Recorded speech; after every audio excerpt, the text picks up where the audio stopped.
Okay, so the cardiac and lymphatic systems. This is very important for every nurse practitioner to know cardiac well. I always joke and say the brain is superior, but the heart doesn't survive without the brain, and the brain doesn't survive without the heart. And they do need to function optimally for us to survive as human beings. And so knowing the function of the heart and how the heart works is very important for you as a nurse practitioner to assess cardiovascular dysfunction. Now, your assessment of cardiovascular dysfunction is like the utmost important thing that you're going to learn in this program, because every standardized test that you can possibly take has cardiovascular assessment on there. So you must know this stuff. We're going to go through like the basis of it, and then we're going to go through the disease or the pathological processes. But once we're going through, I can tell you now, I'm going to start talking about pathological processes when I'm talking about this. So we're going to go back and forth. So it's up to you to pull it together from the PowerPoint. So all the information is going to be presented, but it's going to be presented in a more like a systematic fashion rather than how the book pulls it apart. Okay? So the first thing I need you guys to know when we're talking about cardiovascular pathophysiology, cardiovascular assessment, the first thing I want you to master is blood flow through the heart.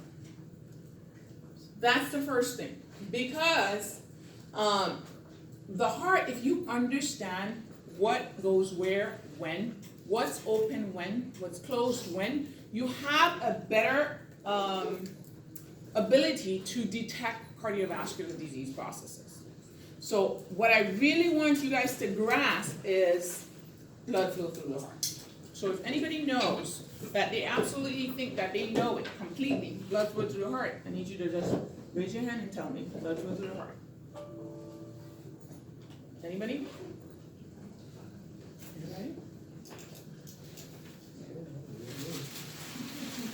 Go, Jamal. Blood comes to the heart from the inferior vena cava, superior vena cava, comes into the right atrium, passes the tricuspid valve to the right ventricle, passes through the pulmonary valve. Pulmonic valve goes into to the pulmonary arteries, and then goes and perfuses through the lungs. Is brought back through the pulmonary veins to the left atrium, passes the mitral valve to the left ventricle, aortic valve to the aorta, then to systemic cystis. Beautiful, beautiful. That's what I need. And I need you to be able to recite that without even thinking about it, okay? I need you to know what the AV valves are. I need you to know what the semilunar valves are. I need you to know what's open when. I need you to know what's closed when. I need you to know what systole is, and I need you to know what a diastole is. Knowing those things will help you be able to identify cardiac pathology. Now back to my jokes about the heart. The heart is that's the simplest organ. It's like a pump. Basically, if one hole is closed, it's backing up somewhere where it's supposed to be blood flowing through. If another hole that's supposed to be open is not opening all the way, it's backing up, or if it's not closed all the way, it's regurgitating back. So I need you to understand those concepts. I need you to know when the atrioventricular valves are closed, when they're open. I need you to know when the semilunar valves are open and when they're closed. Okay? And then we'll go from there. So right heart versus left heart. Okay? As Jamal just said, blood comes from the superior and the inferior vena cava into the right atrium. This is blood coming back from the body, from peripheral circulation. So it's coming from the superior vena cava, from the brain, brain and the upper part of the body, and the inferior vena cava from the lower part of the body into the right atrium. That is deoxygenated blood. Okay? And that goes into the right side of the heart. Now remember, the right side of the heart, the right ventricle pumps blood into the pulmonary circuit. Okay? The pulmonary circuit doesn't have really high systemic resistance, because the pulmonary wedge pressure, the average pulmonary wedge pressure, is about 12 to 15. So that's really low pressure that the right ventricle is pumping against. The right ventricle is a much smaller chamber than the left ventricle.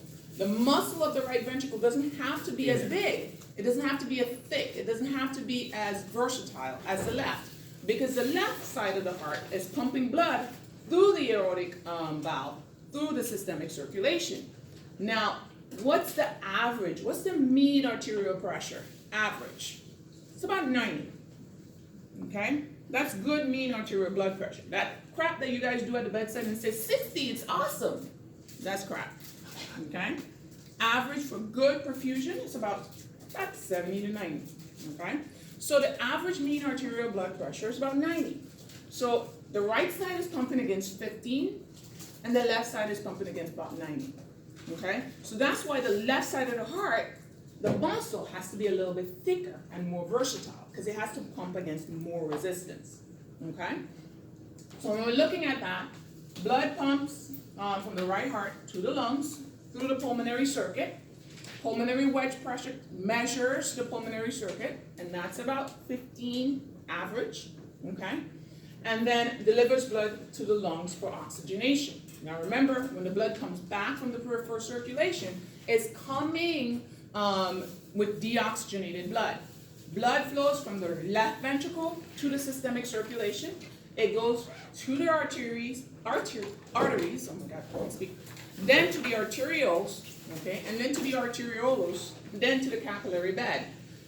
Blood is exchanged, or oxygen in the blood is exchanged, or nutrients in the blood is exchanged at the tissue level, okay, in the capillary bed. And then once that happens, it comes back through the venules, to the veins, and then back to the right side of the heart. Okay? So when you're looking at the pressures, I need you to remember those things. Okay? So very, very low pressure in the right side of the heart, and in the left side of the heart, very high pressure system. Okay?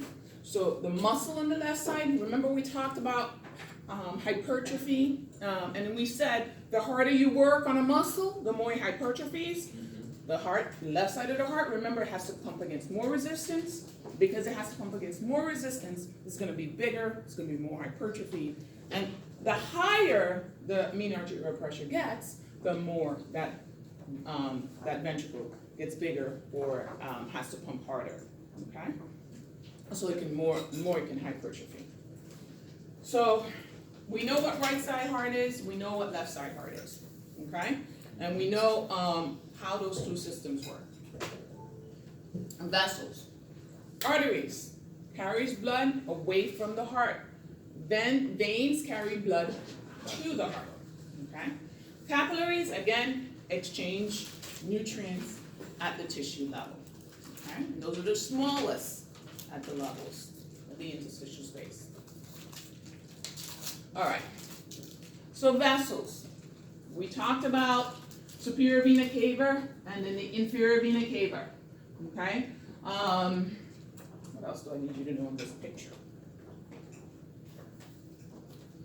Pulmonary artery, it's the only artery in the body that has deoxygenated blood. Okay?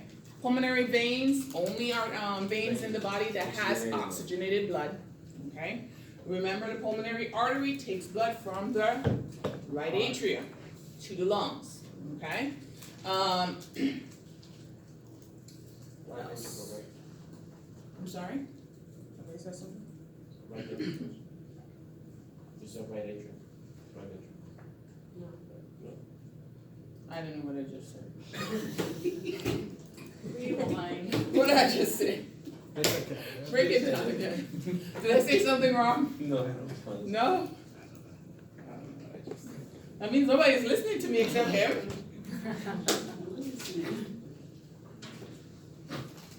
What did I say, Carlos? I said something wrong, tell me. Maybe it was me. Please, great. I said the right atrium, send the blood to the lung. That's right atrium.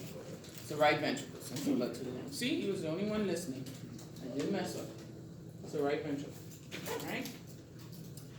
So again, blood flow through the heart, really easy. I need you to be able to say it in the back of your head really quick, because if I give you a question on the test that says, that blood is backing up into the right ventricle, which valve is having a problem? The pulmonic. Okay?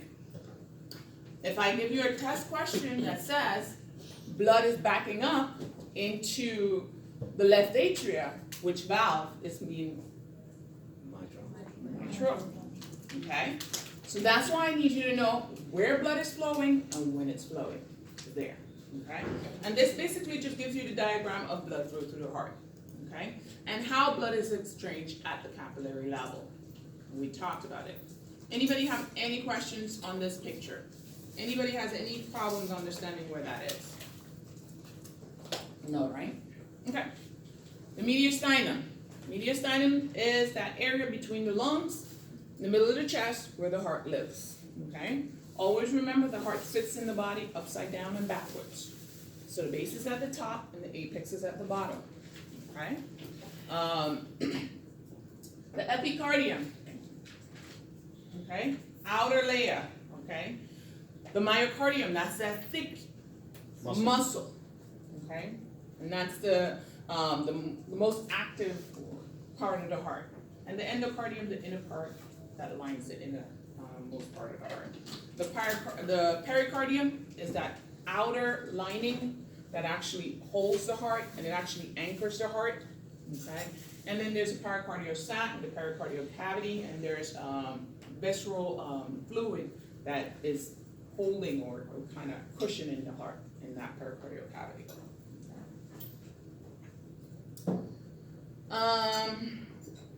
Don't waste your time. Do not waste brain cells trying to memorize this chart. I'm not going to ask you any questions on that. You just need to know what the myocardium is, the epicardium is, and the pericardium. Okay. The chambers, we know that the right atrium takes blood from the body, and it has deoxygenated blood in it. We know the left atrium takes blood from the lungs.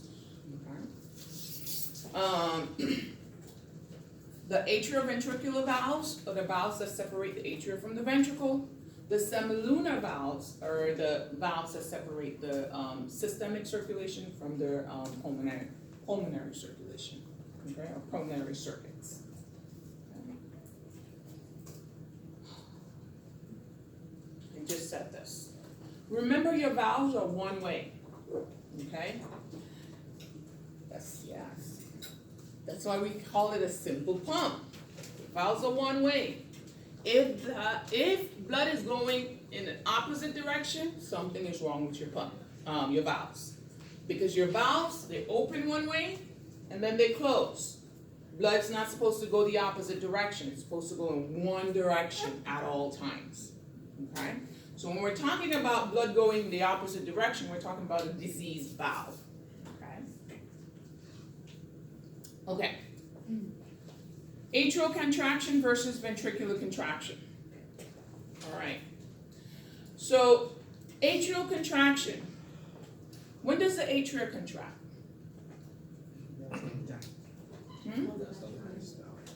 Atrial systole, ventricular diastole, right? Because it has to contract, and a contraction is a systole. Yeah. Okay? Remember, it's not just ventricular. You have atrial systole, and then we have ventricular systole. Ventricular systole is when the body is perfused. Okay? Atrial systole is ventricular diastole, because that's when the ventricles fill. Okay? You have to remember that. Ventricular contraction is perfusion of the lung or the systemic circulation. Right? Now, I'm going to jump way ahead of myself, because I always want to sink this point, okay, through. So I'm going to draw my heart. Everybody knows that Dr. Morton has no drawing skills. So,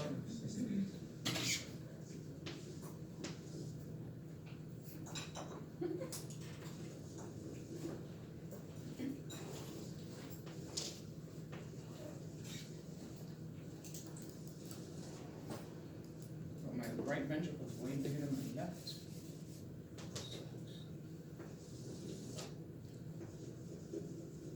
There we go. Alright. So, I have here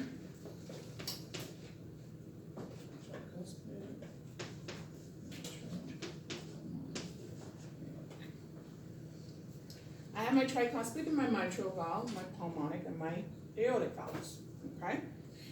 And when we start talking about pathology, when we start talking about valvular heart disease, and I always want to introduce it up front, what happens when.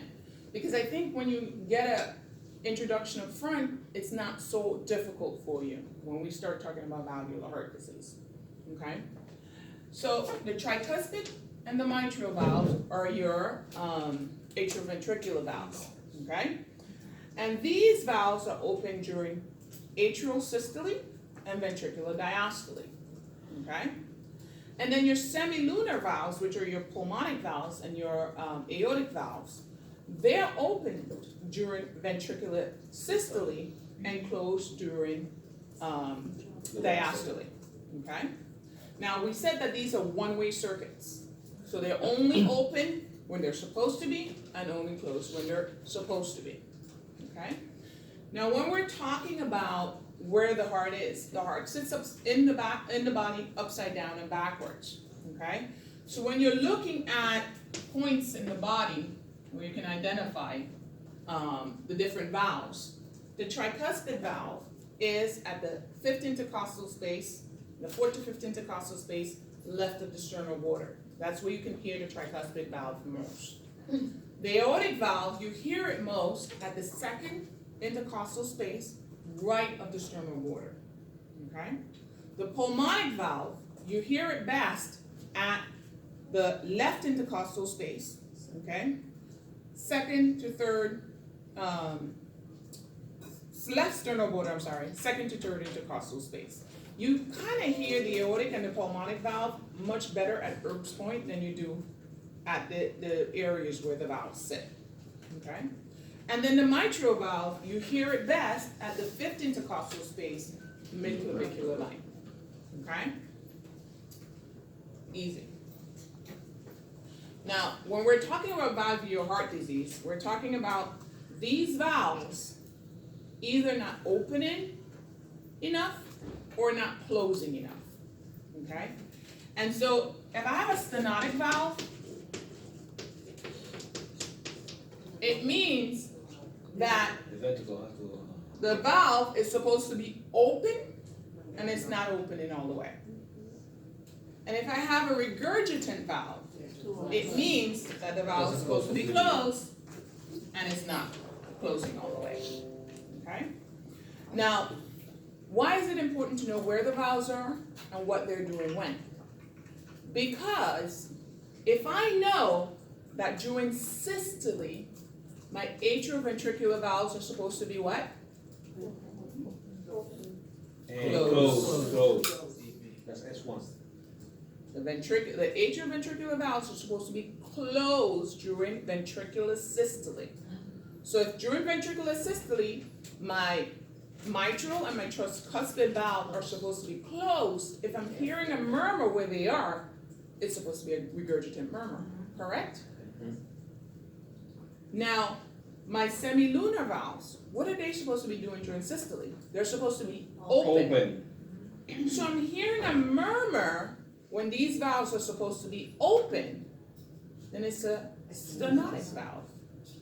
Because you hear a murmur when a murmur of stenosis occurs when the valve is supposed to be open, but it cannot open all the way.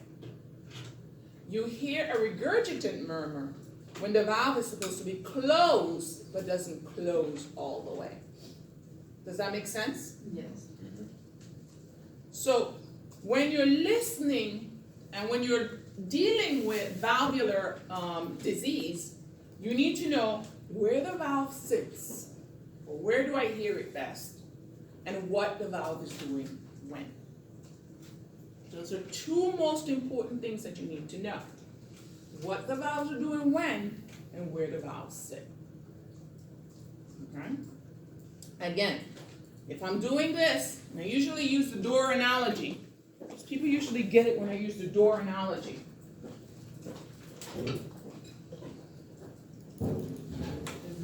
This door is supposed to be closed. Now I'm supposed to be on the other side of it. If I'm getting out, it means that the door can't close all the way. That's a regurgitant. Now if the door is supposed to be closed, or it's supposed to be open, and I'm trying to get out of it, and the door can't open all the way, I'm gonna hit up against it trying to get out, because it can't open. A murmur is just basically turbulence. And turbulence happens because there is like an obstruction there, or something just flapping around. Okay? So when you have a aortic stenosis, it's because the valve is super narrow. And that narrow valve, when blood is trying to go through it to go to the body, it's hitting up against this narrow valve and causing that murmur you're hearing, which is turbulence. Okay? Now, this is a big part of every diagnostic test that you're ever going to take. Every one of them is going to ask you about stenosis, regurgitation, mitral regurgitation, aortic regurgitation, all of them. This is the basis of it now. We're going to talk about it a little bit more later, but I want you to understand this basis now, so that when we go into it, it becomes a little clearer. When we're talking about valves, I need you to understand which valves are where, when they're open, and when they're closed. What are they doing when? When are they supposed to be open? Okay? And out over the top of your head, I need you to say atrioventricular valves are supposed to be closed during systole, ventricular systole. The sublunar valves during ventricular systole are supposed to be open. You need to know that, because you need to be able to bounce that on a test question without even think about it. Okay? I need you to know that stenosis means that it's not open when it's supposed to be open. And I need you to know that regurgitation means that it's not closing when it's supposed to be closed. Does that make sense, guys? Anybody have any question on this? And there's a whole bunch of mnemonics that you can learn, and I don't want to hear anybody in this class with those mnemonics, because I want you to learn it. And if you learn it, you don't need a mnemonic. Because what happens when you learn a mnemonic and you start doing a test and you're freaking out because you're like so nervous, you forget the mnemonic and you mix it up. But if you learn it, you don't forget it. And this is what I want you guys to do. I want you to learn what happens when. Okay?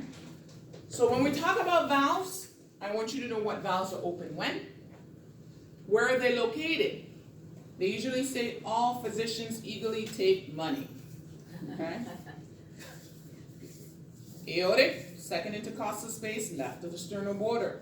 Pulmonic, right in, second intercostal space, right of the sternal border. Erb's point, third intercostal space, left of the sternal border. Tricuspid, fourth to fifth intercostal space, depending on which book you read, left of the sternal border. Mitral, mid-clavicular line, left. It's about 7 to 9 centimeters left. Okay? Does that make sense to everyone? Are we good? All right. So we talked about the superior vena cava and the inferior vena cava, and we talked about the pulmonary arteries, and we know that the right pulmonary, right and left pulmonary arteries, what they do. Remember, we have pulmonary arteries on both sides. Okay, we have a right lung and we have a left lung. Okay, so we have both lungs are gonna get blood. Both lungs are gonna get that blood perfused, and those are both gonna dump blood into that left atrium. Okay, make sense? Which one? You sure? I said it wrong. Pulmonary veins dump blood into the left atrium. The aorta, systemic circulation.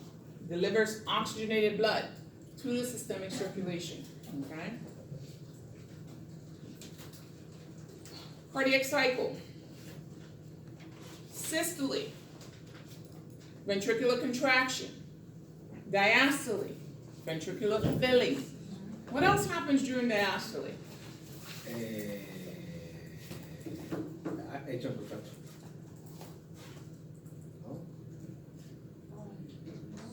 When do the coronary vessels perfuse? During diastole. Yes. Which one's longer, systole or diastole? Why is diastole longer? Time to fill. Time for the coronary vessels to perfuse. Okay? Systole is much shorter than diastole.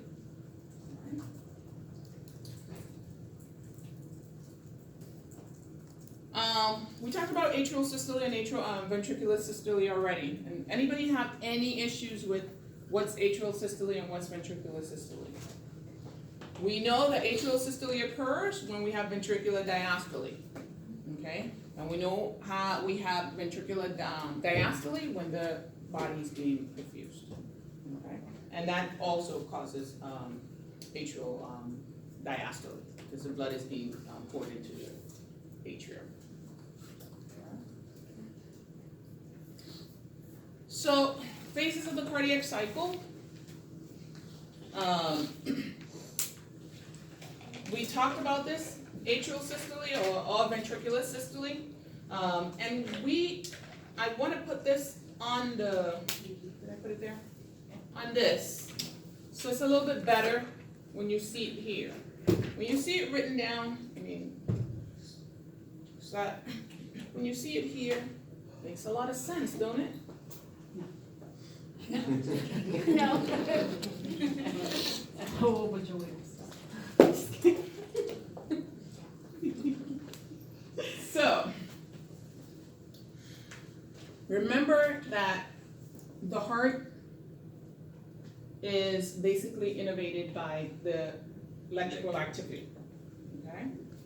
The electrical activity happens because of depolarization of the cardiac myocytes, okay?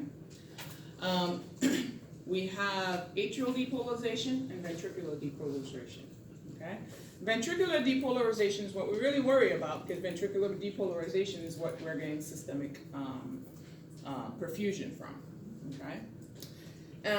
And when we're looking at the cardiac cycle, we have to talk about when the ventricles are being filled and when the body is being perfused. So when we look at this diagram right here, what this diagram right here is basically just talking to us about. And we're not going to go into you memorizing this because I don't want you to memorize this. This is not the class for that. This is just basically showing you this. But when you get into differential diagnosis, your differential diagnosis class, then I'll test you on it very happily. But this one I won't. Welcome. All right. What I want you to remember, when atrial systole occurs when the SA node fires. And the SA node is what basically starts the electrical activity of the heart, okay? Really is what starts that depolarization process.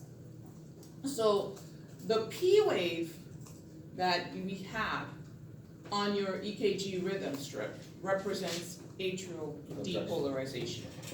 And that's basically the contraction of the atria. So when you see a P wave, it represents atrial depolarization. Okay? Your QRS represents ventricular depolarization. Okay? Now, your PR interval represents the time it takes for the electrical stimulus to get from the SA node to the AV node. Okay. And then your T wave represents ventricular repolarization. Okay. Now remember, when a cell or a cell is in a polarized state, it is not moving. It is not active. When it's depolarized, that's when it has activity. When it's repolarized, it's when it's going back to its resting state. Okay? So when your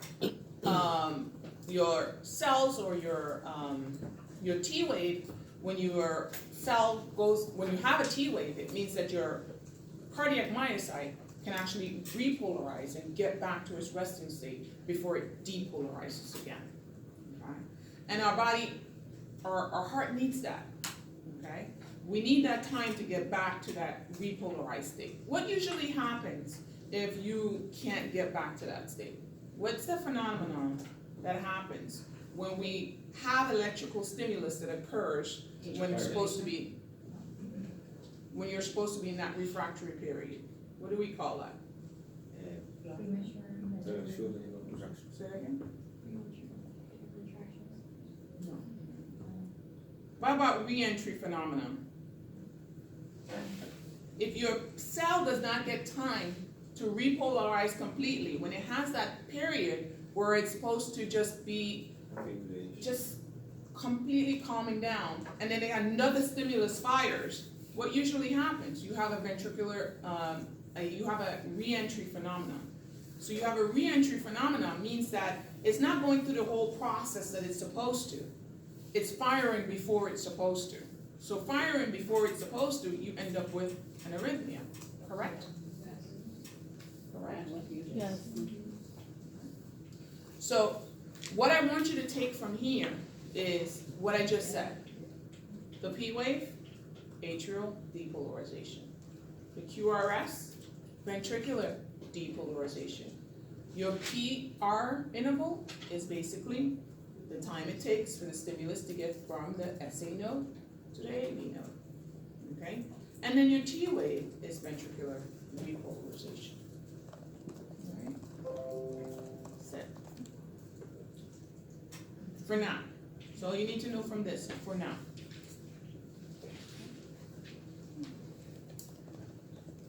Blood flow. We talked about oxygenated versus non-oxygenated blood, and we talked about where it flows from. So this slide, you guys know this, right? Because if I point to someone right now and I say, tell me blood flow to your heart, you're gonna get it. Right? Jennifer? Blood flow to your heart. Shout it out for me. Alright, so the oxygenated blood comes from inferior and superior, goes into the right atrium, down the tricuspid, into the right ventricle, up the pulmonary, goes to the lungs, through the artery, gets oxygenated, comes back into the veins, into the right atrium, down the mitral valve, no, the left atrium,